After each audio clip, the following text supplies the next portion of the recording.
봉화 영풍 석포제련소에서 발생한 하청 노동자 사망 사고를 조사하기 위한 합동 감식이 오늘 공장 현장에서 진행됐습니다. 그런데 취재 결과 이전에도 석포제련소에서 적어도 5명의 노동자들이 최근 사망 사고 원인과 같은 비소 중독, 더 정확하게는 아르신 중독 진단을 받은 것으로 확인됐습니다. 김서현 기자입니다. 경찰 과학수사대와 환경부 차량이 잇따라 공장 부지로 들어섭니다. 산소통을 등에 메고 방호복으로 무장한 경찰들도 공장 안으로 진입하기 시작합니다. 이번 합동 감식은 제 뒤로 보이시는 봉화 영풍 석포제련소 1공장에서 진행됐습니다. 석포제련소는 수십 년간 낙동강 상류 오염의 주범으로도 지목되고 있습니다. 경북경찰청과 국가수, 환경부, 노동부의 합동 현장 감식은 2시간가량 이어졌습니다. 지난 9일 공장 설비 교체 작업을 하다 숨진 60대 하청 노동자의 정확한 사고 경위를 밝히기 위해서입니다.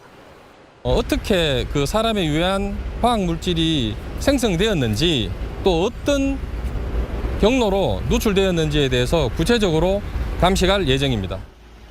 숨진 노동자의 공식 사인은 급성 아르신 가스 중독입니다. 아르신은 비소와 수소의 화합물로 급성이나 만성으로 노출되면 적혈구가 파괴되는 강력한 용혈을 일으키는 독성 가스입니다. 그런데 취재 결과 석포제련소 내 아르신 중독 사고는 이번이 처음은 아니었던 걸로 확인됐습니다. 지난해 2월 그리고 지난해 2017년에도 석포제련소에서 일한 노동자 2명이 원주 세브란스 기독병원에서 아르신 중독 진단을 받은 겁니다. 두 분 다 좀 공통적으로 있으셨던 증상이 소화기 증상이 먼저 나타났거든요. 구역질 나고 아주 특징적인 증상이 이제 소변 색깔이 콜라색 소변 색깔이 나오면서 놀라서 다 병원을 가신 거거든요. 그보다 앞선 2011년에는 석포제련소 노동자 3명이 한꺼번에 아르신 중독으로 입원했는데 관련 논문이 국제신장질환 관련 저널에 정식 발표되기도 했습니다.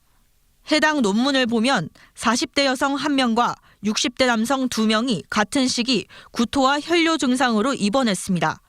이들은 황산을 이용한 금속 찌꺼기 세척 공정 근무자였고 용혈성 빈혈, 급성 신장 손상 등 아르신 중독 증상을 보였습니다.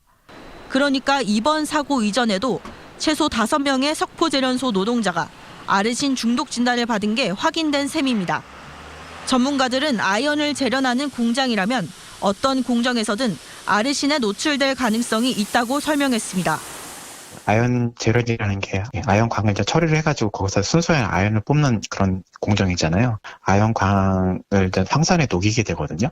산이랑 반응하면서 아르신 가스가 이제 방출이 되는 거고요. 이런 산에 광물이 이제 녹아 들어가 있는 이 공정 어디선가든 다 발생할 수 있을 겁니다. 재련소에서.